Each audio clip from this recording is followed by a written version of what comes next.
3। অবিকল বৃষ্টি ধোয়া গন্ধরাজ ফুলের মতো সকাল। আকাশ এখনো নিকোনো তকতকে, স্বয়ং গোপাল গোবিন্দর গায়ের রংটি চুরি করে পড়ে ফেলেছে। গাছপালাগুলো যেখানে যা ছিল সব তেমনি সাবান মেখে নেয়ে ধুয়ে দ্যুতিময় সবুজ পরিচ্ছদে সেজেছে। আশীর্বাদের মতো সকাল, অপ্রত্যাশিতভাবে প্রবাসী প্রিয়জনের ফেরার মতো সকাল। জানলার বাইরে থেকে গোছা গোছা রাধাচূড়োর ডাল ঘরের ভেতর অনুপ্রবেশ করার চেষ্টা করছে। পর্দাগুলো খুব সুন্দর একটা হালকা সবুজ, তাই সকালের এই বিশ্বজোড়া আলোর মধ্যেও ঘরের ভেতর কেমন একটা সবুজাভ অন্ধকার। অন্যদিন হলে এমন একটা সকালে জেগে উঠতে সোহমের দারুণ লাগতো। পৃথিবী সকালের মুখ দেখারও কত আগে সে তার নিজস্ব একদম একলার ঘরে তানপুরো নিয়ে ভৈর সেধে যেত। আরম্ভ করত মন্দ্র সপ্তকে, ধীরে ধীরে বাড়িয়ে মধ্য সপ্তকের পা পর্যন্ত বাস, তারপর আবার ফিরে আসা, আবার ভিন্ন পথে ভিন্ন মিড়ে সুরের ক্ষুরোধার অলিতে গলিতে ঘোরাফেরা। কিন্তু আজ তার উঠতে ইচ্ছে করছে না। শরীরটা ভারী হয়ে আছে, মন ততোধিক ভারী। সে জানে যত তাড়াতাড়ি সম্ভব একবার মাস্টারমশাইয়ের বাড়ি যাওয়া দরকার। মাস্টারমশাই তো আশা করবেনই, উপরন্তু মিতুল অপেক্ষা করে থাকবে। কিরকম গান শুনলো, কারটা কিরকম, সব ক্যারিকেচার করে দেখাবে মিতুল। কিন্তু সোহম শুধু এপাশ থেকে ওপাশ ফিরে শুলো। একবার আধ বোঝা চোখ নিয়ে দেখে নিল মাথার কাছে রাখা টাইম পিসটাতে 9টা বেজে গেছে। আরো কিছুক্ষণ সে গড়াবে। তাদের বাড়িতে কারুর প্রাইভেসি স্বাধীনতা কেউ নষ্ট করে না। মা বেঁচে থাকলে হয়তো এসব অভিজাত নিয়ম মানত না, কিন্তু মা তার 13 কি 14 বছর বয়স থেকে সামনের চুল ফেরানো মাথায় 8 ঘোমটা দেওয়া এক সারদা দেবী গোছের ছবি হয়ে তার পায়ের নিচের দেওয়ালে ঝুলছে। ঘুম ভাঙলেই প্রথমেই চোখ পড়ে এই ছবিটার উপর। বৌদিদের কারো এত আগ্রহ বা সাহস নেই যে পরিবারের এই সৃষ্টি ছাড়া ছেলেটিকে নিয়ন্ত্রিত করে। সকলেই অবশ্য তাকে ভালোবাসে, সমীহ করে তার এই বিশেষ গুণকে, যা পরিবারের আর কারোর নেই। সোহম তার পরিবারের বিস্ময়। তাদের বংশানুক্রমিক প্রেসের ব্যবসা, কিন্তু তার বাবার নিজে তো উচ্চশিক্ষিত বটেই, তার 3 দাদাও রেডিও ফিজিসিস্ট, অর্ডিন্যান্সের বড় অফিসার এবং কেমিস্ট। মাঝখান থেকে সেই গানের সঙ্গে কেমিস্ট্রি ল্যাব চলবে না বলে সায়েন্স ছেড়ে দিয়ে 1 বছর নষ্ট করে স্ট্রিম বদলালো এবং হু হু করে গানের জগতে ওপরে উঠতে থাকলো। ব্যাপারটা তার অশিল্পী কিন্তু উচ্চশিক্ষিত পরিবারে প্রথম প্রথম অস্বস্তি জাগাতো, এখন সম্ভ্রম জাগায়। তার বাবা মনে মনে আত্মপ্রসাদের সঙ্গে ভাবেন, আমার সব ছেলেগুলি ট্যালেন্টেড, কে জানে ছোটটাই হয়তো সবচেয়ে বেশি। দ্বিতীয়বার পাশ ফিরতে যাচ্ছে, ঘরে কে ঢুকছে মনে হলো। মেজ বৌদি নাকি? তার মাঝে মাঝে এ ধরনের সাহস এবং ইচ্ছে হয়। ভালো করে চোখ মেলে সোহম দেখল দীপালি। এরকম অবস্থায় তার পক্ষে শুয়ে থাকা সম্ভব নয়। ভেতরে ভেতরে ভীষণ লজ্জা পেয়ে, আরে দীপালি নাকি, বসো বসো প্লিজ, আমি বাথরুম থেকে আসছি। চোখ কসলাতে কসলাতে একদম এক লাফে সে বাথরুমে পৌঁছে গেল। দীপালি সোহমের বাড়ি প্রায়ই আসে, অপুর বাড়িও যায়, কিন্তু সোহমের বাড়িতে যে ধরনের অবারিত দ্বার, স্বাধীনতা, আধুনিক রুচি মেজাজ ও আতিথ্য, তা তো অপুর বাড়ি নেই। এখানে তুমি ঘন্টার পর ঘন্টা সোহমের সঙ্গে গল্প করো, গান করো, কেউ না ডাকলে উঁকি দিয়েও দেখতে আসবে না। সোহমের ফরমাস মতো খাবার পৌঁছে যাবে হোটেলের ক্ষিপ্রতায় এবং কেতায়। ওদিকে অপু, তার খুব প্রিয় হলেও অপুর তো নিজস্ব একটা ঘরই নেই। নেই দীপালিরও। তারা 3 বোন এক ঘরে শোয়, কিন্তু 3 জনেই বোন তো। অপুর যা কিছু নির্জনতা তার চিলেকোঠার ঘরে। সে ঘর তার দাদার। স্বভাবতই তার দাদা এবং দাদার বন্ধুরাও অনেক সময়ই ঘরখানা অধিকার করে থাকে।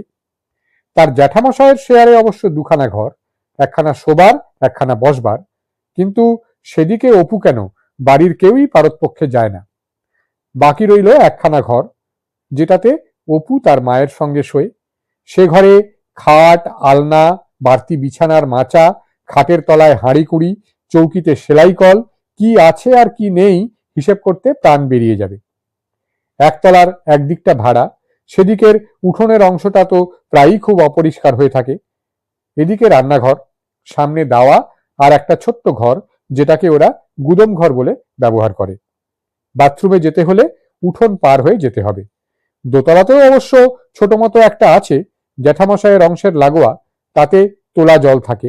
জলের হিসেবে কম পড়লেই কাউকে না কাউকে নিচ থেকে এনে ঢাউস বালতিটা ভর্তি করে রাখতে হবে। অপুকে ভালো লাগলেও অপুর বাড়ি যেতে ভালো লাগে না দীপালির। তারা 5 বোন, অপুর মতোই পিতৃহীন, কিন্তু মা এবং 5 বোন মিলে তাদের ফাটা সিমেন্টের মেঝে, চৌপাল্লার জানলা, জায়গায় জায়গায় অগরহীন দরজা এবং সাবেক কালের আলমারি, পা মেশিন, ট্রাঙ্ক বাক্স, দেরাজ, আয়না এত গুছিয়ে রাখে যে অল্প জায়গাকেও অল্প বলে মনে হয় না। তার বড়দি পাশ করা নার্স, মেজদি স্কুলের সেলাই টিচার, সেজজন একদিকে নাচ শেখে, অন্যদিকে রাজ্যের পুঁচকে পুঁচকেকে নাচ শেখায়। চতুর্থ সেও গান শিখিয়ে ভালোই উপার্জন করে। ছোট এখনো স্কুলে, কিন্তু হলে হবে কি, এত ভালো সাজাতে পারে, আলপনা দিতে পারে যে বিয়ের মরশুমে তাকে নিয়ে রীতিমতো কাড়াকাড়ি পড়ে যায়, এবং কোনোটাই সে একেবারে বিনা দক্ষিণায় করে না। ফলে তাদের সংসার মৌচাকের মতো, বিন্দু বিন্দু মধু দিয়ে ভরা। সবার ওপরে রানী মৌ, মা। সংসারের কর্তৃত্ব এবং তাদের 5 বোনের পরিচালনার দায়িত্ব মোটামুটি তাঁরই হাতে। সকলেই স্বাবলম্বী, সকলেই হিসেবি, গোছালো, তাই তাদের পয়সা কড়ির অভাবও তেমন কিছু নেই। যদিও প্রত্যেককেই অসম্ভব খাটতে হয়। মা চান এইবার একটি একটি করে মেয়ের বিয়ে দিয়ে দিতে, কিন্তু কিছুতেই একটা মেয়েরও বিয়ে হচ্ছে না। অথচ প্রত্যেকে গুণী, প্রত্যেকে স্মার্ট, গৃহকর্ম নিপুণা, দেখতে শুনতেও অল্প বিস্তর সুশ্রী। দীপালি হেসে বলে, ব্যাপারটা কি জানিস অপু, হবু জামাইরা এতগুলো শালি দেখে ভড়কে যায়, ভাবে সবগুলোই বুঝি ঘাড়ে চাপবে। সোহম এই বাড়ির 1/4 অধিকারী। দোতলায় তার শোবার ঘর এবং পড়া ও গানের ঘর পাশাপাশি। এছাড়াও আছে ঘরের সঙ্গে টয়লেট, চমৎকার একটি ব্যালকনি এবং ছোট্ট একটু কিচেনেট। সোহমদের বাড়ির 3-4টি কাজের লোকের মধ্যে একটি বনমালী, তাকে আদেশ করলেই সে ছোটবাবুর ফরমাস মতো খাবার দাবার ওই ছোট্ট রান্নাঘরে বানিয়ে দেয়। বৌদিদের কাউকেও ফরমাস করতে হয় না। আর নানা ধরনের মজলিস সোহমের ঘরে যখন তখনই হয়। তার কলেজের বন্ধু, গান বাজনার জগতের বন্ধু, পাড়াতেও সে অঢেল পপুলারিটি পায়। দীপালি দক্ষিণের দিকে তাকালো চমকে। চমৎকার একটা গন্ধ ফুরফুরে হাওয়ার সঙ্গে ওদিক থেকে ভেসে এলো। ওদিকেই সুন্দর ঝুল বারান্দাটা, সবুজ পর্দাগুলো লেসের, সরু সরু ছোট ছোট কাঁচুলির মতো। তাদের উপর দিয়ে ভেতর দিয়ে হাওয়া আসছে। মাথার উপরে ঘুরছে বাজারের সবচেয়ে দামি ফ্যান। খাটের উল্টো দিকে দেওয়াল জোড়া কাঞ্চনজঙ্ঘার ছবি, কোনো আর্টিস্টের আঁকা তেল রং। এই পাহাড় দেখতে দেখতে রোজ ঘুমোয় সোহম। খাটের পায়ের দিকে ওর মায়ের রঙিন ছবি, বেশ ভালো করে রিটাচ করা।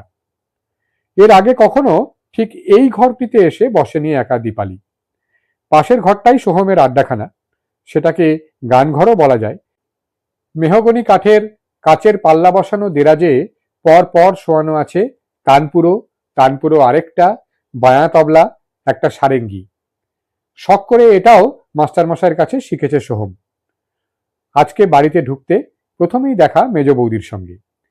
ইনি বেশ মাইডিয়ার গোছের বৌদি, ফিজিক্স বৌদি, অর্থাৎ বড় বৌদির মতো গম্ভীর গাম্ভার অল্পবাসী নয়। ওকে ঢুকতে দেখে মেজ বৌদি বললেন, উমা, দীপালি, তুমি এত সকালে? দীপালিকে এরা সবাই পছন্দ করেন। সে সপ্রতিভ, সে পরিচ্ছন্ন, ফ্যাশন দুরস্ত। তার সাজ পোশাক, কথাবার্তা, চালচলন দেখলে কেউ স্বপ্নেও কল্পনা করতে পারবে না সে ভবানীপুরের একটা 12 ফুট গলিতে 1 তলার 2খানা ঘর, 1 চিলতে উঠোন, একটা টিন ঘেরা কলঘর নিয়ে থাকে। এত সকালেই দীপালির প্রসাধন সারা। আসলে দীপালি যখনকার যা তখনকার মতো প্রসাধন ছাড়া বেরোনোর কথা কল্পনাই করতে পারে না। অপুর মতো তেল চকচকে মাথা, নাকের ডগা লাল, মুখে পাউডার নেই, ব্লাউজের সেফটি পিন, এসব তার চিন্তার বাইরে। সে রং মিলিয়ে নীল রঙের হালকা সিনথেটিক শাড়ি ব্লাউজ পরেছে। দেশি, কিন্তু দেখলে মনে হবে বাইরের। তার চোখে কাজল, ঠোঁটে ঈষৎ লিপস্টিক, হাতে দামি বিদেশি ঘড়ি। এসব কোথায় কম দামে পাওয়া যায় তার নারী নক্ষত্র দীপালির জানা। পায়ের চটিটি পর্যন্ত নেভি ব্লু রঙের, রং মেলানো। সে মেজ বৌদির কথার উত্তরে হেসে বলেছিল, কেন বুঝতে পারছেন না বৌদি? সোহমকে কংগ্রাচুলেট করতে, আবার কি? আর খুব সকালও নেই, 9টা বেজে গেছে, গাইয়েদের সকাল অনেক আগে হয়। আপনি রেজাল্ট জানেন না? কি করে জানবো ভাই, কাল মাঝরাত্রিরে কেলে হাঁড়ির মতো মুখ করে এসে শুয়ে পড়লো, কিছু খেলো না দিল না। বাবা বললেন অত বড় কম্পিটিশন নিশ্চয়ই খাইয়েছে, ওকে এখন বিরক্ত করো না। দীপালি বলল কোনো মানেই হয় না, সোহম থার্ড এসেছে, পুরো ইস্টার্ন রিজিয়নের ট্যালেন্ট সার্চ কম্পিটিশন করেছে সুরলোক, একেবারে কনফারেন্স স্টাইলে, সেখানে খেয়ালে থার্ড হওয়া ইয়ার কি নাকি? তাই বলো, মেজ বৌদি লম্বা চুলের তলায় গিঁট বাঁধতে বাঁধতে বললেন। তাকিয়ে তাকিয়ে দীপালি ভাবল অন্তত রঙে সে সোহমের মেজ বৌদির কাছে হারছে না। চুলও তার একটু কোঁকড়া, মেজ বৌদির চুলগুলো একেবারে সোজা। তাই বাবুর রাগ হয়েছে। মেজ বৌদির মুখে হাসি। ফার্স্ট কে হলো? অপালা মিত্র? না, দীপালি হতাশ ভঙ্গিতে বলল, অপালাও না, সাদিক হোসেন বলে কে একটা আসামের ছেলে, কোনোদিন নামও শুনিনি, অপালা সেকেন্ড এসেছে।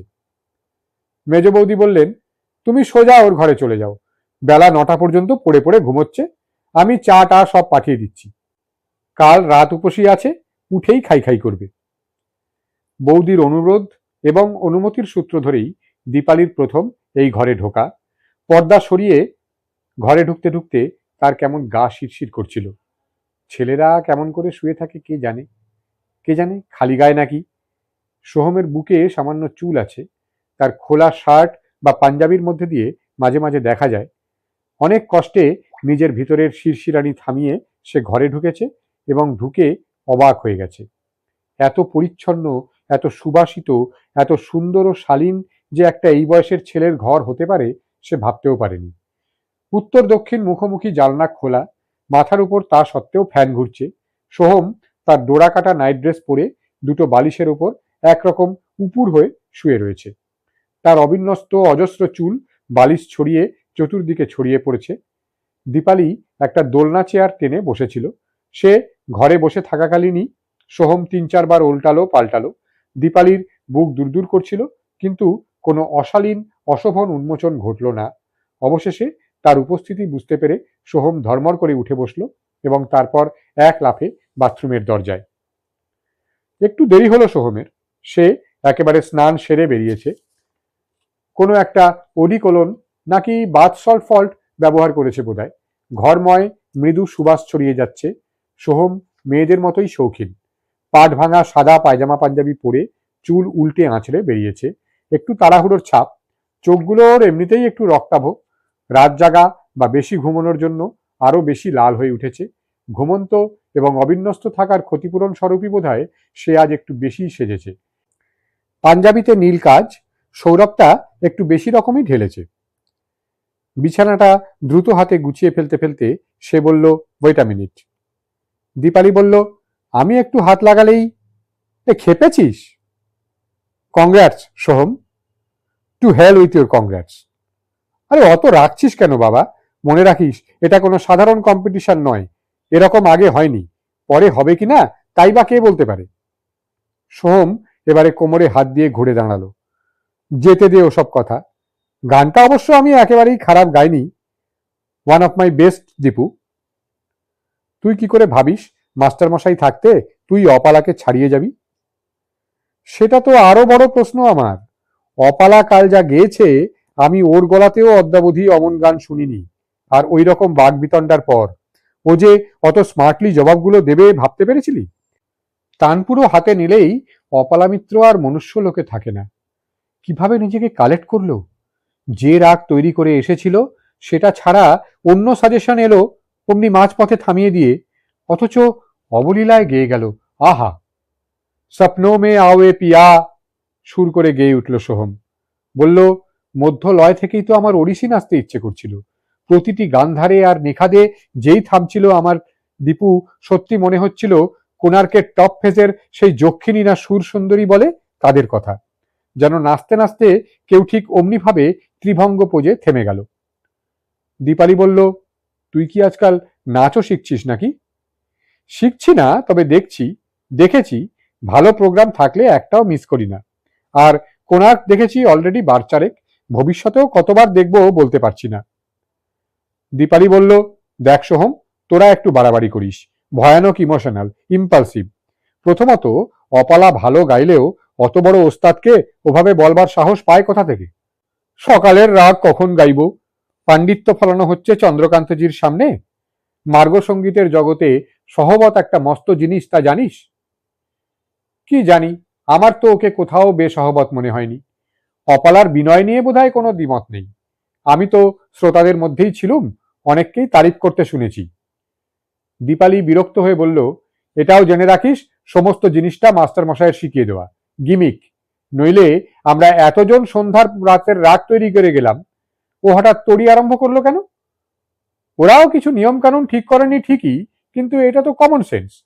জানবি, তড়ি দিয়ে আরম্ভ, সওয়াল জবাব, যে কোনো রাগ গাইতে চাওয়া, এ সমস্তই মাস্টার মশাইয়ের শেখানো। ও রেঞ্জ দেখানোর চেষ্টা। ভোরের রাগে আলাপটা তো ও সত্যিই বেশি ভালো করে। দেখলি না, পুরিয়াতে চট করে গান ধরে দিল। সোহম বলল, যদি ওর ভালো তৈরি নয় এমন কোনো রাগ গাইতে বলতেন পণ্ডিতজি, কি করত? দীপালি মৃদু হেসে বলল, দেখ সোহম, কিছু মনে করিস না, আমরা প্রয়াগ, চণ্ডীগড় এসব পরীক্ষাগুলোয় ছাত্রছাত্রী বসিয়ে বসিয়ে ঘুণ হয়ে গেছি।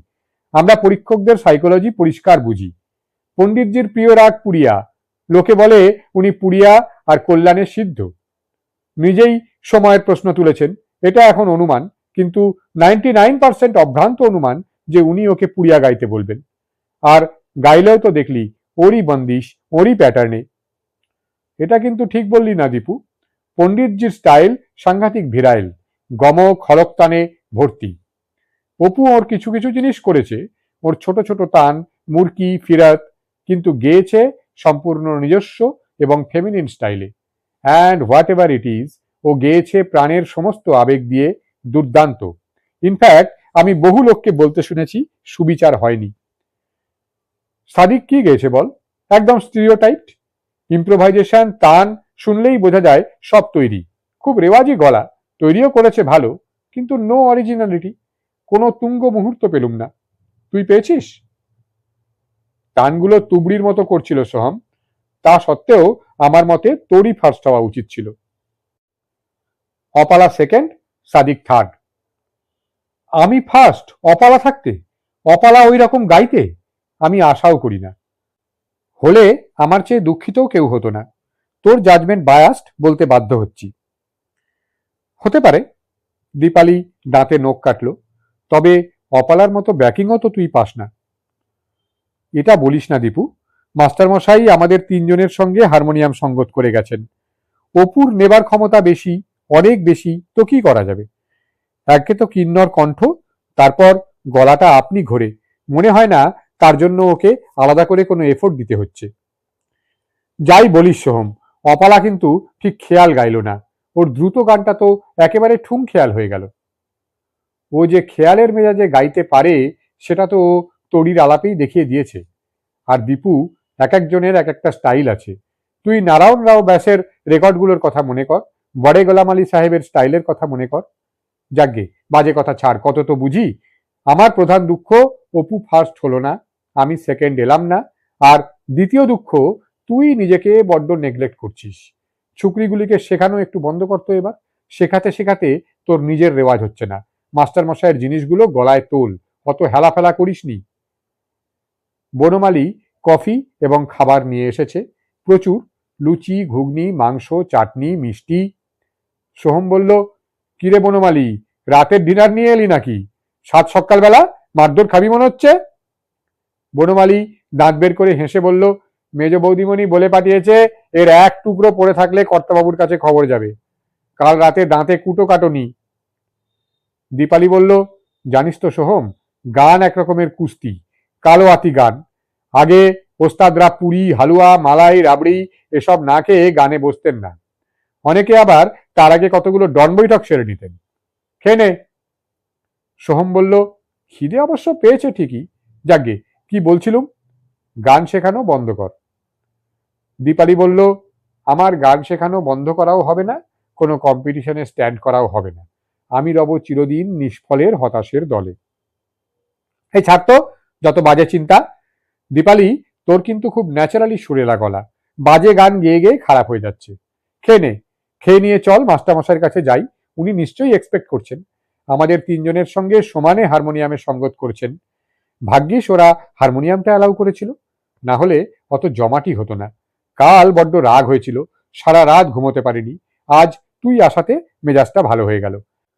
আফটার অল, এক গুরুর দুই ছাত্রছাত্রীকে ওরা প্লেস দিয়েছে, দ্যাট ইজ সামথিং। দীপালি বলল, সকালে গিয়ে লাভ নেই, মাস্টারমশাই নিশ্চয়ই অপুকে খবরটা এবং সান্ত্বনা দিতে গেছেন। সোহম বলল, তা হোক, মিতুল তো আছে, মিতুলও এক্সপেক্ট করবে।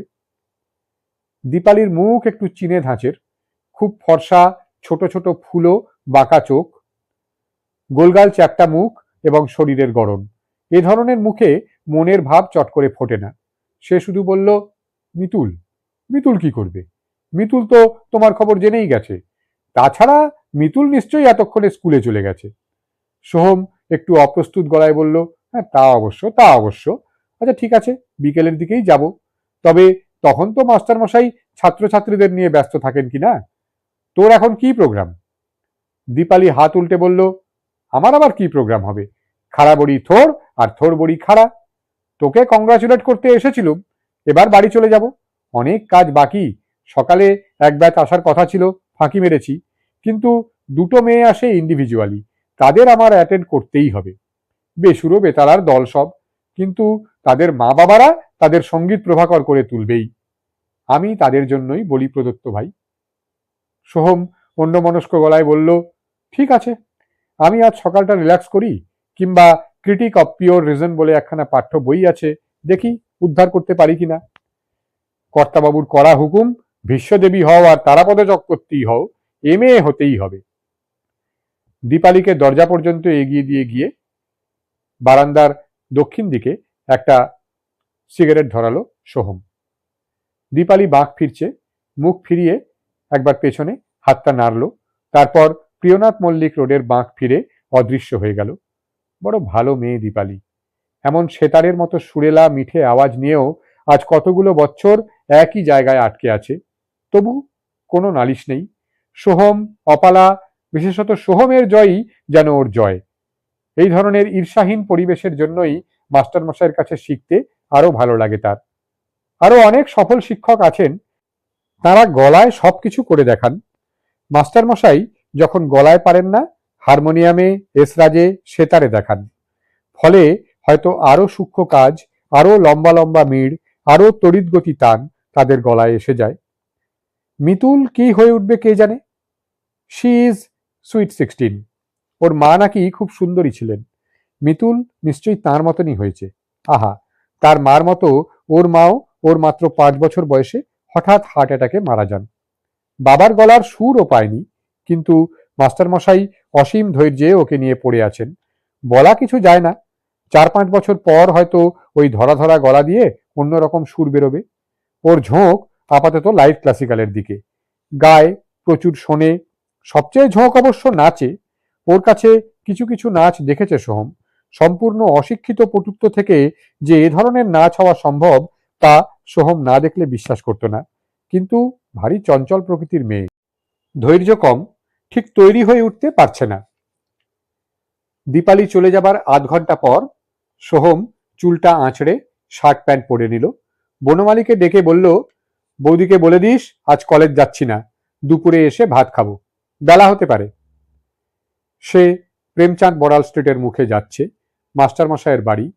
আজ শনিবার, মিতুলের স্কুল ছুটি থাকে। যাওয়ার সময় সে একটা মনোহারী দোকান থেকে বেছে বেছে কিছু ভালো চকলেট কিনল। মিতুল চকলেট খেতে দারুণ ভালোবাসে। 4। অতন্দ্র আকাশে খালি ধ্রুবতারার মতো জেগে থাকেন নাজনীন বেগম। ধ্রুবতারার মতো স্থির, অথচ শুকতারার মতো উজ্জ্বল। মেরে তো মন শ্যামসুন্দর বনমালী তিলঙে বাজতে থাকে কানের মধ্যে, প্রাণ নিংড়ে নেওয়া সুরের চলাফেরা। কখনো মেঘলেশহীন আকাশে চলে যাবে, কখনো একটি মাত্র মেঘের পেছন থেকে চাঁদের কিরণের মতো বহুধা সৌন্দর্যের বিস্ময়ে ছড়িয়ে পড়বে আকাশময়, পৃথিবীময়। জ্যোৎস্না বিধৌত গঙ্গা, যমুনা, কৃষ্ণা, কাবেরী, গোদাবরীর ওপর কখনো তির্যকভাবে, কখনো সোজাসুজি পড়েছে সুরের ছটা। বিনা দর্শন মন বিরধ রতনহি মদন মোহন গোপাল। বাবাকে বেশ ছোট বয়সেই হারিয়েছে অপালা। তবু বাবার স্মৃতি অমলিন, মুখটা স্মৃতিতে আবছা রয়ে গেছে। কিন্তু বাবার বাবাত্বটুকু একেবারে স্পষ্ট। তিনি ঠিক কী রকম ছিলেন, কিভাবে কথা বলতেন, আদর করতেন, বিশদ মনে নেই, খালি তিনি ওই রকম ধ্রুবতারার মতোই একটা উপস্থিতি। খুব উজ্জ্বল নয়, কিন্তু আছেন, সর্বদাই আছেন, পথ দেখাতে, আলো দিতে, দিক নির্ণয় করতে। সব সময় খুব মৃদুভাবে, নিজেকে একদম জাহির না করেও আছেন। বাবা মারা যাবার পর থেকে অপালার জীবনে সুখ, শান্তি ইত্যাদি বলতে যা বোঝায় তার কিচ্ছু নেই। আরাম, আশ্রয়, অবসর বলতে কিচ্ছু নেই। আর শান্তিরও অভাব। যা যা সে করতে চায় তার প্রত্যেকটাতেই যদি প্রথমেই না না না শুনতে হয়, আর তার মতো লাজুক নম্র স্বভাবের মেয়েকে সেই নাকে হ্যাঁ করাতে হয়, তাহলে শান্তি বলতে আর কি রইল? তবু অপালা একদিকে জেদি, আরেকদিকে স্থিতিস্থাপক। এখন মোটামুটি একটা স্থিতিশীল পর্যায়ে এসেছে তার জীবনযাত্রা। বাড়ির সকলে মেনে নিয়েছে গানটা সে করবেই, সে প্রেমচাঁদ বড়াল স্ট্রিটের মুখে যাবেই। তার কিছু কিছু মেয়ে বন্ধুর সঙ্গে ছেলে বন্ধুও থাকবেই। তার সঙ্গীত ক্লাসের বন্ধু, অনেক সময় তাদের সঙ্গে ট্রামে, বাসে অথবা সোজাসুজি তাদের বাড়ির গাড়িতে সে আসবেই। এসব নিয়ে অশান্তি হয়েছে, এখনো হয়, তবে কম। বিপত্নিক হবার পর জেঠু আবার বিয়ে করেননি। নিজে নিঃসন্তান, ভাইয়ের সংসারেই থাকতেন, এবং ভাই মারা যেতে তার সংসারটি টেনে চলেছেন, এটা একটা মস্ত ভরসা। কিন্তু জেঠুর বাবার মতো স্নেহ নেই। শাসন আছে, দাবি আছে, কর্তব্যবোধ আছে, চূড়ান্ত অহং আছে, কিন্তু মমতা নেই। মা ব্যবহার করেন জেঠুর কৃতদাসীর মতো। মাথায় আদ্যিকালের দু ব্লেডের পাখাখানা চললেও ঝালর দেওয়া হাত পাখা নিয়ে মা জেঠুর খাওয়ার কাছে ঠায় বসে থাকেন। রান্নাঘরের নিচে তারা সবাই রান্নাঘরে পিঁড়ি পেতে বসে খেয়ে নেয়। খালি জেঠুর খাবারটাই মাকে 4 বেলা ঠাকুরের নৈবেদ্যের মতো থালায় বাটিতে সাজিয়ে গুছিয়ে ঠিক জামাই ষষ্ঠী স্টাইলে ওপরে নিয়ে যেতে হয়। এই সময় অপালার দাদা প্রদ্যোৎ নানা রকম টিপ্পনি কাটে। দুই ভাই বোনের কেউই পারিবারিক প্রথার মধ্যবিত্ততার মধ্যে জেঠুর এই জমিদারি চাল, যার বেশিরভাগ দায়টাই তাদের মা বেচারিকে বহন করতে হয়, সেটা পছন্দ করে না। কিন্তু প্রতিবাদ করার কথাও তাদের মনে আসে না। প্রদ্যোৎ খুব হাসি খুশি ধরনের ছেলে, একেবারেই রাগী যুবক নয়। আর অপালা বড়ই শান্ত, খানিকটা ভীতু। জেঠুর মুখোমুখি হওয়ার মতো ব্যক্তিত্বই তার নেই।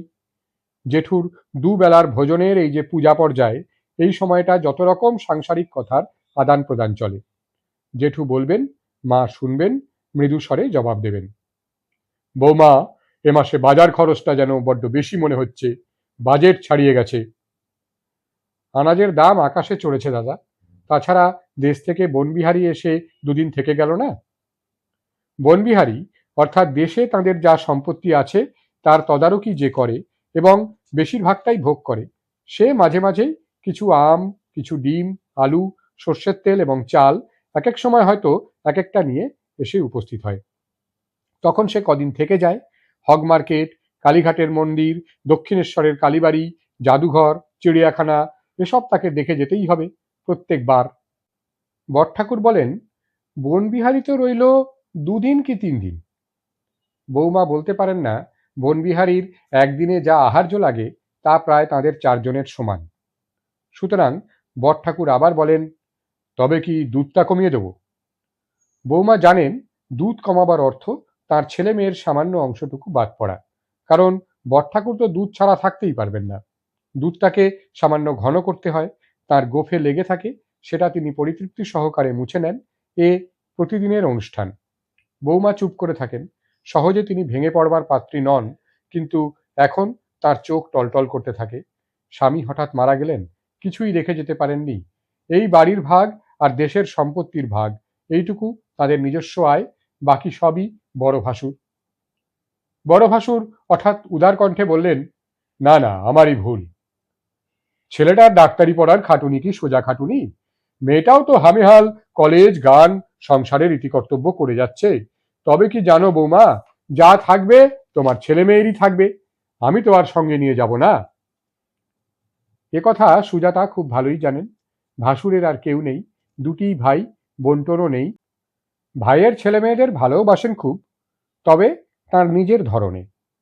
প্রদ্যোৎ বলেছিল ইঞ্জিনিয়ারিং পড়বে, তাড়াতাড়ি কোর্সও শেষ হয়ে যাবে, চাকরি পাবারও সুবিধে, কিন্তু জেঠু সেই যে ধরে বসলেন ডাক্তারিতে যখন চান্স পেয়েছে ডাক্তার হওয়াই চাই, সে থেকে তিনি এক চুলও নড়লেন না।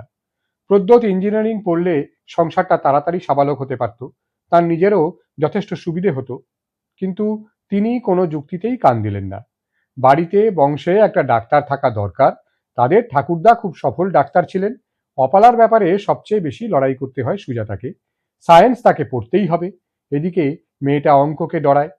জেঠুর যুক্তি, গান করছে তার উপর উচ্চাঙ্গ সঙ্গীত, তালের অত সূক্ষ্ম হিসেব রাখে কি করে, মন দিলেই অঙ্ক পারবে। জেঠুর ইচ্ছের বিরুদ্ধে চুপচাপ গিয়ে আর্টস নিয়ে ভর্তি হয়ে এসেছে অপালা।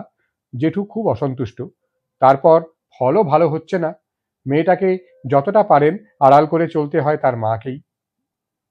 অপালা ভাবে এই স্যাঁতস্যাঁতে এঁদো ঘর, জেঠুর ভ্রুকুটি, দাদার উদাসীনতা, যা প্রায় স্বার্থপরতার মতো লাগে এক এক সময়, মায়ের অসহায়ত্ব, একটা নিজস্ব বাদ্যযন্ত্র নেই। এরপর কি সত্যিই সে লখনৌ যাবে? নাজনীন বেগমের খাস মহলে কিংবদন্তির গান ঘরে তানপুরো নিয়ে বসতে পারবে? সত্যি একটু পরিবেশের অভাবে বাড়িতে তার গান গেয়ে তৃপ্তি হয় না। সারা বর্ষাকাল ছাতে বেরোতে পারে না, গ্রীষ্মকালেও বড়জোর 6টা, তারপর আর বসা যায় না। দাদা তক্তপোষে ঘুমোয়, বালিশের পাশে উপুর করে রাখা মোটা মোটা বই, অর্থাৎ অনেক রাত পর্যন্ত পড়েছে। সে আস্তে, খুব আস্তে সুর ধরে। দাদা ঘুমে লাল চোখ মেলে বলে, এই আরম্ভ করলি তো কেউ ম্যাও? অপালা বলে, হ্যাঁ করলুম। বেশ স্থির সিদ্ধান্তের তেজ তার গলায়। একটু পরে আরেক ঘুম দিয়ে নিয়ে দাদা বলে, না, গলাটা তোর সত্যিই খাসারে, ঘুমের ব্যাঘাত তো হয়ই না, উপরন্তু এই ভোর সকালে একটা দুর্দান্ত স্বপ্ন দেখে ফেললুম। কি সুর গাইছিলি রে ওটা? ললিত। বাহ, বড় ভালো রে সুরটা। এই নোন তোম তেড়ে নেড়ে ওটা কি করিস রে? আদি যে মার্গ সঙ্গীত, সেটা ঈশ্বরকে লক্ষ্য করে গাওয়া হতো, তাই রাগের আলাপের একটা বাণী ছিল অনন্ত হরিনারায়ণ। পরে মুসলমানি যুগে খানিকটা অশিক্ষিত, খানিকটা সংস্কৃত না জানা গাইয়েদের মুখে ওটা নোম তোম তেড়ে নেড়ে হয়ে গেছে। উরে বাবা, এ তো বেশ জ্ঞানের ব্যাপার রে। ও তা তুই কি মনে করেছিলি গান মানে ভ্যারেন্ডা ভাজা? ও ঠিক আছে ঠিক আছে, তুই তোর নোম তোম করে যা। ফ্র্যাঙ্কলি স্পিকিং অপু, আমি ভাবতুম সেই তুমি আমার আর আমি তোমার টাইপের কিছু একটা হবে এটা। এবার অপুর হাসি পেয়ে যাবে। ললিতের সুরটা কেটে গেছে, গম্ভীর সন্ধি প্রকাশের সুর। সে হাসি চেপে বলবে, তাহলে ওই জাতীয়ই একটা শোন, আর উচ্চাঙ্গ সঙ্গীতে প্রকাশভঙ্গির গভীরতা, ডিফারেন্সটা দেখ, দেখবি? অপুর দিকে ফিরে চোখটা বুজিয়ে প্রদ্যোৎ বলবে, ঠিক আছে, গেয়ে যা। যদি ভোরের স্বপ্নটা ফিরিয়ে দিতে পারিস তো তোকে একটা প্রাইজ দেবো। তখন অপালা জগিয়ায় ধরবে, পিয়াকে মিলন কি আশ সখিরি, মিড়ে মিড়ে ভরিয়ে দেবে দাদার চিলে কোঠার ঘর। 2-4 বার দাদা মাথা নাড়বে, আহা আহা করবে শুনিয়ে শুনিয়ে, তারপর ঘুমিয়ে পড়বে। নাজনীন বেগমের গানমহলের খোলা জানলা দিয়ে ঝাউয়ের শাড়ি দেখা যায়। কিরকম ঝাউ কে জানে, কত রকমের আছে। সবগুলোই অপালার ভালো লাগে। যদি তাকে জিজ্ঞেস করা হয় কোনটা বেশি ভালো লাগে, ইমন না পুরিয়া না শ্রী, সে কি বলতে পারবে? বেছে নিতে পারবে? বাছা খুব শক্ত। ফোয়ারায় রামধনু রং তুলে ভোরের সূর্য উঠবে, সম্পূর্ণ শূন্য প্রশস্ত মহলে গুরু শিষ্যার যুগলবন্দিতে বাজুবন্ধ খুলখুলু যায়। কদিনই মনটা তার খুব ভালো আছে। সুরলোকের নির্বাচিত বিচারকরা তার উপর সুবিচার করেননি। প্রথম হলে সে একটা ভালো স্কলারশিপ পেত, তার আর্থিক সুবিধে হতো অনেক, এসব তার মাথায় নেই। ইংরেজি ক্লাসে রমলাদি একদিন বললেন, Apala, Apala Mitter, we are proud of you. The Statesman music critic has praised your performance so eloquently. কলেজের যাবতীয় ফাংশনে অপালার গান বাঁধা, লেখাপড়ায় সাধারণ হলেও সকলেই তাকে চেনে। তবে ইংরেজির প্রফেসররা, বিশেষত রমলাদি বা আরজি, বড্ডই হাইব্রাও। সেই তিনি ক্লাসে সবার সামনে এভাবে তাকে প্রশংসা করবেন ভাবাই যায় না। অপালার মুখ একটুতেই লাল হয়ে যায়, সে মুখ নিচু করে ফেলল। তার দুষ্টু বন্ধুরা পরে বলতে লাগলো, দেখ অপালা, তুই যতই ভালো গাস, স্টেটসম্যান যদি তোকে এভাবে মাথায় না তুলতো, আরজিও তোকে নিয়ে এত প্রাউড হতেন না। আরজির কথার মাত্রাই এক এক সময় হয়ে যায়, as the Statesman says. Statesman নাকি বলেছে, the award may go to Assam's Sadiq Hossain, but the acclaim goes decidedly to Bengal's Apala Mitra. She is the real talent that the Surlok was looking for. Pol সায়েন্সের চন্দনাদি, যাকে তার বদমেজাজের জন্য মেয়েরা চণ্ডী পর্যন্ত বলে, তিনিও বললেন, আমার এক ক্লোজ রিলেটিভ গিয়েছিলেন, শুনলাম অপূর্ব গেয়েছ, গানটাই তোমার আসল ভোকেশন, পরীক্ষার রেজাল্টের জন্য মন খারাপ করো না, ভালো করার চেষ্টা অবশ্যই করবে, কিন্তু দুটো যদি একসঙ্গে পেরে না ওঠো কি আর করতে পারো. মনীষা কলেজে অপালার সবচেয়ে অন্তরঙ্গ বন্ধু, নিজেও গায়, সে গিয়েছিল শুনতে. মনীষা বলল, তুই একদিন হীরাবাই টিরাবাই দরের গায়িকা হয়ে যাবি অপু. তোর একটা বিশেষত্ব কি জানিস? বেশিরভাগ ক্লাসিক্যাল সঙ্গীত গায়িকারাই কিরকম একটা টেরা আওয়াজ বের করেন গলা থেকে, পুরুষের ভঙ্গির মতো. খুব সম্ভব সকলেরই শিক্ষা মেল ওস্তাদদের কাছে, তো তাই তোর একে ওরকম অপূর্ব গলা, তার উপর ওই ধরনের কোনো অ্যাফেক্টেশন নেই. যারা ক্লাসিক্যালের অত শত বোঝে না তাদেরও তোর গান ভালো লাগবে. মনীষা রবীন্দ্রসঙ্গীত গায়, একটু ভারী গলা. কলেজ সোশ্যালের নৃত্যনাট্যগুলোতে পুরুষের ভূমিকার গানগুলো তার বাঁধা, নায়িকার গানগুলো গায় অপালা. তার উচ্চাঙ্গ সঙ্গীত দুরস্ত গলায় একটু বেশি কাজ অনেক সময় এসে যায়, বাঁধা স্বরলিপিতে গাইতে অসুবিধে হয়. এসব জায়গায় মনীষা তাকে সাহায্য করে. মনীষা বলল, দেখ অপু, আমাদের দ্বারা পড়াশুনো বেশি দূর হবে না, তোতে আমাতে মিলে একটা গানের স্কুল খুলব. তুই ক্লাসিক্যাল, আমি রবীন্দ্রসঙ্গীত, আর তোর ওই বন্ধু দীপালি নজরুল টজরুলগুলো দারুণ গায়, ও ওগুলো শেখাবে, কি বলিস? আর তখনই অপালা মনীষাকে তার লখনৌয়ের স্কলারশিপটার কথা বলল, কাউকে না বলার অঙ্গীকার করিয়ে অবশ্য. মনীষা লাফিয়ে উঠল, বলিস কি, তুই তো এবার অনেক উঁচু আকাশের তারা হয়ে যাচ্ছিস তাহলে, আর কি তোর নাগাল পাবো? কলেজ বিল্ডিং এর পেছনের দিকে বাগানে একটা রেন ট্রি, সেখানেই বসে ওরা সাধারণত গল্প করে. অপালা গাছটার উঁচু শাখাগুলোর দিকে তাকিয়ে বলল, মনীষা, আমি তারা টারা কোনোদিনও হব না, গান গেয়ে অসম্ভব আনন্দ পাই.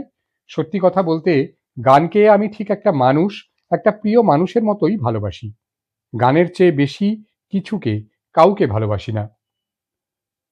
মনীষা বলল, তুই একটা পাগল, গান তো একটা অ্যাবস্ট্রাক্ট জিনিস, তাকে আবার কেউ মানুষের মতো ভালোবাসতে পারে? ধর তোর মা, তোর দাদা, ধর এরপরে তোর বিয়ে হবে, ছেলে মেয়ে হবে, এদের তুই ভালোবাসবি না? অপালা বলল, ভালো তো বাসবো, মায়ের উপর আমার ভীষণ মায়া, খালি মনে হয় মাকে কবে একটু অবসর, একটু স্বাধীনতা দিতে পারবো, কিন্তু গান আমাকে যা দেয় তা আর কেউ আর কিছুই দিতে পারবে না রে, সত্যি বলছি. কেন, তোর সোহম? অপালা একটু চমকে উঠল, কি বলছিস তুই? সোহম আর তোর মধ্যে কিচ্ছু নেই বিশ্বাস করতে বলিসনি আমায়? এই তো সেদিন দেখলুম মেডিকেল কলেজের সামনে দিয়ে একটা নীল অ্যাম্বাসেডর বেরিয়ে গেল, তার মধ্যে তুই আর সোহম বসে কথা বলছিস, এমন মত্ত হয়ে যে আমাকে দেখতেই পেলি না. অপালা হেসে বলল, আমাকে দেখতে পেয়েছিলি, সোহমকে দেখতে পেয়েছিলি, আর তানপুরার ডান্ডিটা যে গাড়ির জানলার বাইরে বেরিয়েছিল সেটা দেখতে পাসনি? মাস্টার মশাইয়ের তানপুরাটা এই কম্পিটিশনের জন্য প্র্যাকটিস করার উদ্দেশ্যে সোহমের গাড়ি দিয়ে মাস্টার মশাই আমার বাড়ি পৌঁছে দেবার ব্যবস্থা করেছিলেন. তোর মুখের এই অদ্ভুত কথাটা আমি এই প্রথম শুনছি মনীষা, আমাদের কারোরই কোনোদিন মনে হয়নি. দুজনে এক গুরুর কাছে নাড়া বেঁধেছি, তালিম নিচ্ছি একসঙ্গে, অনেক দিন হয়ে গেল, পরস্পরকে হেল্পও করি, খুব খুব সুন্দর বন্ধুত্ব আছে আমাদের, তার বেশি কিছু না, কেনই বা থাকবে? মনীষা বলল, দেখ, গান আমিও করি, গানের মতো রোমান্টিক জিনিস আর নেই, খুদে খুদে ছাত্রী বয়স্ক মাস্টারমশাইদের প্রেমে পড়ে যায়, আর যারা এক গুরুর কাছে শেখে, ক্ষমতায় পরস্পরের কাছাকাছি, তাদের মধ্যে লাভ আসবে না, হতে পারে? অপালা একটু সিরিয়াস ধরনের মেয়ে, চট করে ঠাট্টা তামাশা করে উঠতে পারে না, তবু খানিকটা ঘাস ছেড়ে সেগুলোকে টুকরো টুকরো করতে করতে চাপা হেসে বলল, তোর এরকম কোনো অভিজ্ঞতা আছে মনে হচ্ছে? মনীষা ফিক করে হেসে বলল, এখনো হয়নি, কিন্তু হলেও তো হতে পারে। সোহম কিন্তু ভালোবাসার মতো ছেলে, সুন্দর চেহারা, লেখাপড়ায় অন্তত তোর চেয়ে ভালো, অমন ব্যাকগ্রাউন্ড, তারপরে ওই রকম ট্যালেন্টেড। অপালা বলল, তুই কি পাত্রপাত্রী কলামে বিজ্ঞাপন দিচ্ছিস নাকি? অপালা খুব শান্ত, ধীর স্বভাবের মেয়ে, বেশি কথা বলে না, মনের কথাও চট করে বলতে পারে না, দু চোখ শুধু ভারী হয়ে যায় দুঃখ হলে, আনন্দে গাল চকচক করতে থাকে। এই পর্যন্ত বাইরে থেকে দেখে বোঝা না গেলেও সে আজ উড়তে উড়তে বাড়ি ফিরল। কলেজ থেকে বাড়ি অনেক দূর, অর্ধেক বাসে ওঠা যায় না। আজ 4:45 অবধি ক্লাস ছিল, বাড়ি ফিরতে ফিরতে 6টা। দরজায় কড়া নাড়তে গিয়ে অপালা দেখল দরজাটা খোলা। খুলতেই মা বলল, অপু, এত দেরি? শেষ পর্যন্ত ক্লাস ছিল তো। ঠিক আছে, শিগগির বাথরুমে যা, গা ধুয়ে আয়, আমি চুলটা বেঁধে দিচ্ছি, শাড়ি জামা সব বার করে রেখেছি। অপালা দেখল মায়ের পরনেও পাট ভাঙা শাড়ি। ধোপার বাড়ির সুন্দর গন্ধটা বেরোচ্ছে, চুল টুল পরিষ্কার করে বাঁধা। মা যেন কোথাও যাবে। সে বলল, কেন মা, কোথায় যাব? তুই চলই না আগে। দোতলায় উঠে অপালা আবার জিজ্ঞেস করল, কি ব্যাপার বলো তো মা, জেঠুর কি আবার থিয়েটার যাবার শখ চেপেছে? খুব মাঝে মাঝে হলেও পুরো পরিবার নিয়ে সিনেমা, থিয়েটার বা দক্ষিণেশ্বর, বেলুড়, ব্যান্ডেল চার্চ এইসব যাওয়া জেঠুর একটা শখ। মা তখন বলল, জনা কয়েক ভদ্রলোক ভদ্রমহিলা এসেছেন, জেঠুর ঘরে বসে আছেন, তারা তোকে দেখতে চান। আমাকে? কেন? অপালা অবাক হয়ে বলল, তোকে দেখতে এসেছেন, বিয়ের জন্য। অপালা একটা পাথরের টুকরোর মতো বসে পড়ল মায়ের বিছানায়। মা ভয় ভয়ে মেয়ের দিকে তাকালেন, গাল দুটো রক্তহীন হয়ে গেছে। জ্যাঠামশাইয়ের চটির আওয়াজ শোনা গেল, কই, তোমাদের হলো? ঘরের দরজার পর্দা টানা, তিনি দৌড় থেকেই ফিরে গেলেন। মা ফিসফিস করে বললেন, যা অপু, শিগগির যা। অপালা ধরা গলায় তেমনি বসে বলল, আমি বিয়ে করব না মা। মা বললেন, বিয়ে করব না বললে মেয়েদের চলে? আজ নয় কাল বিয়ে তো করতেই হবে। বেশ তো, পরে ওসব কথা ভেবো। আমি কোন দিকে যাই অপু? এরা নিজে এসেছেন, ছেলেটি তো রাজপুত্তুরের মতো, তোমার গান শুনে খোঁজ খবর করে ওরা এসেছেন। যাও, দেখা করে এসো, যাও বলছি, যেতেই হবে। আমি বাথরুমে শাড়ি ব্লাউজ রেখে এসেছি। অপালা উঠল, বাথরুমে ঢুকে গেল প্রাণহীন পুতুলের মতো। মা বাইরে অপেক্ষা করছেন তো করছেনই। 20 মিনিট হয়ে গেল। দরজায় আস্তে ধাক্কা দিতে যাচ্ছেন, দরজা খুলে গেল। অপু বেরিয়ে এসেছে। যে ধানি রঙের ধনেখালি শাড়ি পরে সে কলেজে গিয়েছিল, সেই একই শাড়ি তার পরনে। চোখ দুটো টকটকে লাল, চোখের নোনতা জল পড়ে মুখের রং চকচক করছে। মাথার চুলে পর্যন্ত সে চিরুনি চালায়নি। যেমন সিঁথির দুপাশের চুলগুলো উড়ে একটা ধোঁয়াটে কুণ্ডলি মতো হয়েছিল, তেমনি আছে হাক্লান্ত চেহারা। এ কি, গা ধুসনি, চুল ঠিক করলি না, গাড়োয়াল শাড়িখানা রাখলুম। অপালা জবাব দিল না।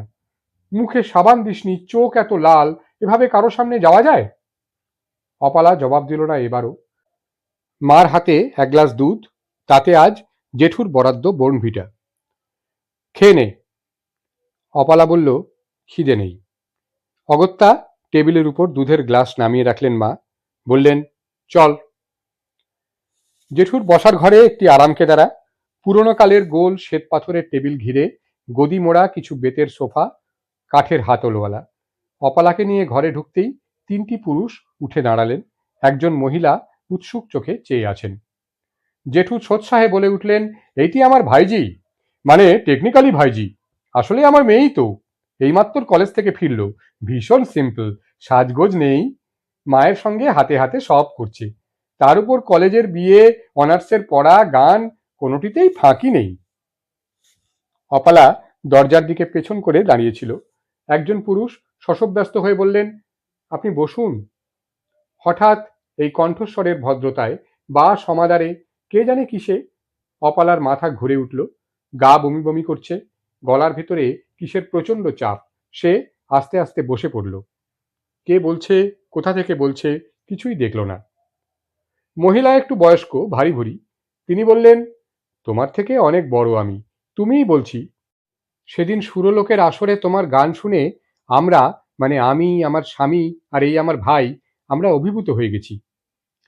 জেঠু বললেন, একটা গান শুনিয়ে দাও না মা, সেই যে মহা সিন্ধুর ওপার হতে, কিংবা প্রভু আমার, প্রিয় আমার। খালি গলায় গাইবে, দেখবেন কিচ্ছু লাগবে না, একটি সুর এদিক ওদিক হবে না। একটি পুরুষ বলে উঠলেন, না না, ওকে ভীষণ ক্লান্ত মনে হচ্ছে, গান শোনাতে হবে না, গান তো আমরা শুনেছি, গান শুনেই তো আসা। মহিলা বললেন, মাসিমা, ওকে নিয়ে যান, পরে একদিন আলাপ হবে খন। অপালা চৌকাঠ পেরোতে পেরোতে শুনল মহিলা বলছেন, খুব লাজুক না? জেঠু বললেন, লাজুক, নম্র, শান্ত, ধীর, অথচ কি স্টেজ ফ্রি ভাবতে পারবেন না। ৫-৬ বছর বয়স থেকে স্টেজের উপর শয়ে শয়ে লোকের সামনে গাইছে। তাছাড়া আপনাদের আসার কথাও তো আমরা ওকে জানাইনি। সে কি, কেন? আরে এসব মেয়ে দেখানো টেখানো আজকালকার মেয়েরা পছন্দ নাও করতে পারে, হয়তো মনে আঘাত লাগবে। মহিলা বললেন, তো বেশ, তো বললেই হতো, কোনো এক রেস্তোরাঁয় কিংবা লেক টেক, ভিক্টোরিয়া টিক্টোরিয়ায় ব্যবস্থা করা যেত। তা যদি বলেন প্রবালবাবু, আমি বয়স্ক মানুষ, আমারও সব পছন্দ নয়। আর আজ না হয় আপনারা দেখতে এসেছেন, এরপরে আপনাদের শ্বশুর শাশুড়ি এরাও আসবেন, তখন কি বয়স্ক মানি মানুষকে আমি বলবো, চলুন ভিক্টোরিয়ায় চলুন? ছোট্ট একটু হাসি শোনা গেল। মহিলা বললেন, তাহা অবশ্য, আমরা কর্তাগিন্নি বা আমার ভাইয়েরা যেরকম লিবারাল, বাবা মা ন্যাচারালি সেরকম নয়। তারা হয়তো চুল খুলিয়ে হাঁটিয়ে মেয়ে দেখে নিতে চাইতে পারেন।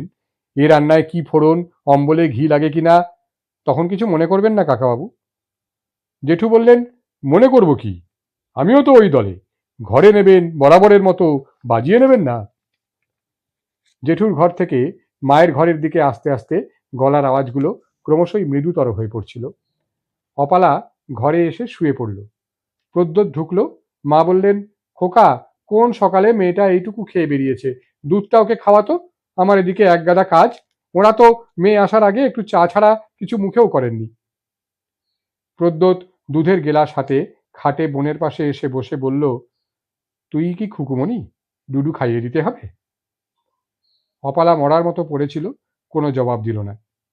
দাদা বলল, অপাই, ভালো করে আমার কথা শোন। তুই তো তোর প্রাণীপ্রার্থী ভদ্রলোককে দেখিসনি।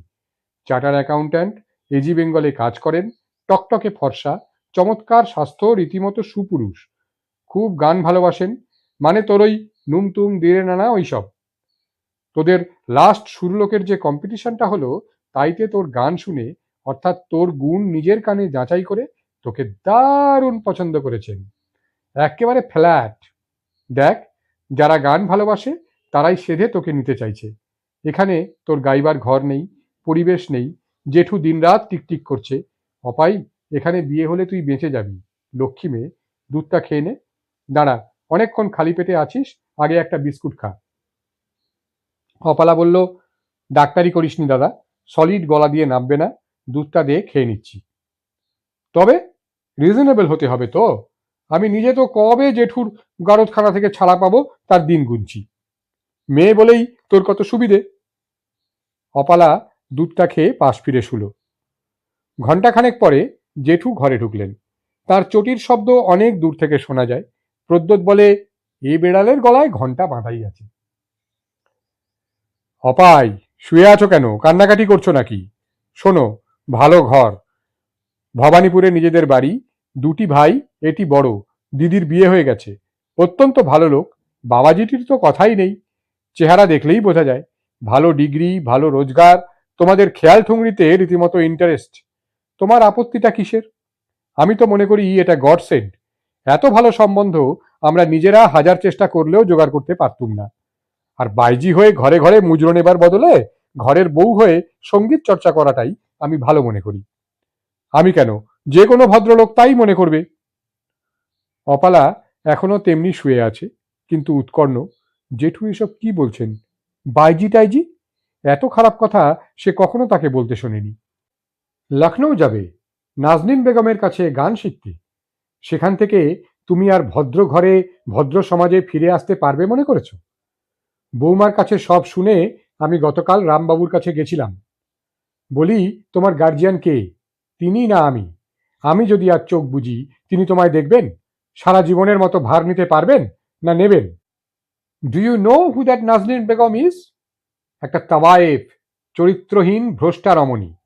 তারই হাতে আমি তোমাকে তুলে দেব। আমার ভাইয়ের কাছে, স্বর্গত আর সব পিতৃপুরুষের কাছে কি কৈফিয়ত দেব আমি? ভারত বিখ্যাত তাইফাওয়ালি হয়ে মঞ্চে মঞ্চে চোখে সুরমা আর পেশোয়াজ পরে কানে হাত দিয়ে গান করে বেড়াচ্ছ, আর হয়তো অনেক টাকা রোজগার করছো।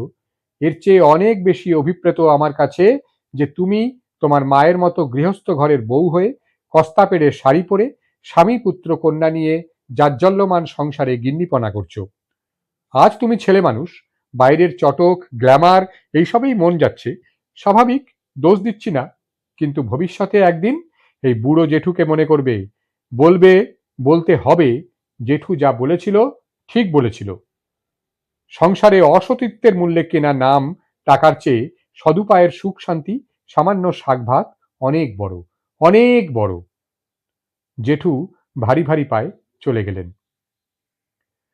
অনেক রাতে দাদার চিলেকোঠার ঘরে অপালা আস্তে আস্তে জিজ্ঞেস করলো, দাদা, তওয়ায়েফ কি রে? ওহ অপু, তুই বড় এম্বারাসিং কোশ্চেন করিস। বল না। ওই বাজি টাজি হবে আর কি। কিন্তু নাজনীন বেগম তো বেগম, বেগম মানে রানী, কোনো মহারাজকুমার মানে হিন্দু রাজকুমারকে বিয়ে করেছেন, নিয়মিত স্কলারশিপ দেন, আগেকার গুরুকুল পদ্ধতিতে গান শেখান। ওর সম্বন্ধে জেঠু ওরকম ভাবে বললেন কেন? আমি তোদের গানের জগতের কিছু জানি? তোর মাস্টারমশাইকে জিজ্ঞেস করিস। কে জানে, হয়তো ভদ্রমহিলা বিয়ের আগেও এরকম কিছু ছিলেন টিলেন। তাছাড়া লখনৌ, বেগম ইত্যাদি সব একসঙ্গে শুনে জেঠুর মাথা খারাপ হয়ে গেছে। জানিসই তো সব। তুই তুই নিজে কি মনে করিস? কি বিষয়? মানে আমার কোনটা চুজ করা উচিত? দেখ অপাই, তোর এই লখনৌয়ের স্কলারশিপের ব্যাপারটার পুরো টার্মস অ্যান্ড কন্ডিশনস না জানা থাকলে তো কোনো মতামত দেওয়া সম্ভব নয়। আমি যেমন এফআরসিএস হতে চাই, ইংল্যান্ডে যেতে চাই, একটা ওয়াইডার লাইফ, একটা বড় চান্স পেতে। এটাও তোর খানিকটা তেমন। শুধু আমার উচ্চাকাঙ্ক্ষার যেমন একটা সোশ্যাল স্যাংশন আছে, তোরটার তেমন নেই। তোর ব্যাপারটা খুব আনসার্টেন। আমাদের যদি উদ্বৃত্ত টাকা পয়সা থাকতো, উচ্চবিত্ত শ্রেণীর হতাম, অন্ততপক্ষে বাবাটাও যদি বেঁচে থাকতো, হি ওয়াজ আ ডেয়ারিং অ্যান্ড সেন্সিবল ম্যান, তাহলে সেই ভরসায় তোকে এই চান্সটা দেওয়া যেত। কিন্তু আন্ডার দিস সার্কামস্ট্যান্সেস আমি জানি না, সত্যি জানি না। তুই ডিসাইড কর। এইটুকু বলতে পারি, তোর বর, তার দিদি, জামাইবাবু, এদের আমার ভালো লেগেছে। কিন্তু এরাই তো সব নয়, শ্বশুর শাশুড়ি টাইপের লোকগুলোও আছে। অ্যাডজাস্টমেন্ট হ্যানা ত্যানা। তোর লাইফটা একটু কমপ্লিকেটেড হয়ে যাবে, তবে সিকিওর থাকবে। তাছাড়া যারা গান বাজনা ভালোবাসে তারা তো তোকে গান কন্টিনিউ করতে দেবেই, এটা একটা প্লাস পয়েন্ট। অপালা বলল, ধর আমি কিছুতেই বিয়েতে রাজি হলাম না, লখনৌই গেলাম, গেলে আমি শিখবই, তোদের ভাষায় অনেক ওপরে উঠবই, এ আমি জানি। কিন্তু ধর সমাজ আমাকে নিল না, মানে সামাজিক সিকিউরিটি যাকে বলছিস তা আমার রইল না, সেক্ষেত্রে তুই আমার পাশে এসে দাঁড়াবি না? তুই আমায় সিকিউরিটি দিবি না? আমি? প্রদ্যোৎ বলল, আমার নিজেরই সিকিউরিটি কোথায় তার ঠিক নেই। ডাক্তার হয়ে বেরোতে, এস্টাবলিশড হতে কত বছর লাগে তুই জানিস? অপালা ছোট্ট একটা নিঃশ্বাস ফেলে বলল, আজ আমার নিচে যেতে ভালো লাগছে না দাদা, তোর কাছে শুতে দিবি প্লিজ? শোনা, আরে বোকা, তাতে কি হয়েছে, জেঠু অ্যালাউ করলেই হলো। অপালা বলল, তুই এমআরসিপি এফআরসিএস করতে লন্ডনে যাবি, আমাকে একটুখানি মনে রাখিস। যদি কখনো কোনো একান্ত দরকার হয়, একটু সাহায্য, একটু সাপোর্ট দিবি তো? শিওর। কি পাগল বলতো তুই?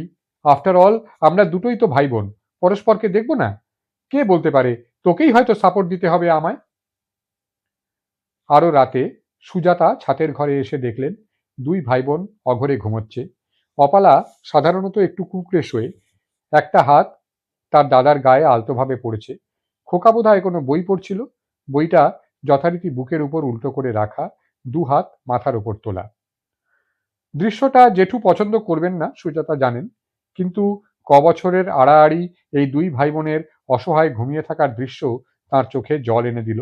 তিনি বুঝলেন আজ আর অপুকে তুলতে পারবেন না। এইটুকু, মাত্র এইটুকুই তার বিদ্রোহ, কিংবা বিদ্রোহও নয়, অভিমান। চোখ উঁচু করে আকাশে সপ্তর্ষির দিকে তাকিয়ে দেখলেন তিনি। এতখানিক আকাশ, এতখানিক পৃথিবী, অথচ তাঁর ছেলে মেয়ের জন্য এক চিলতে ঘরের বেশি কেন নেই? কেন?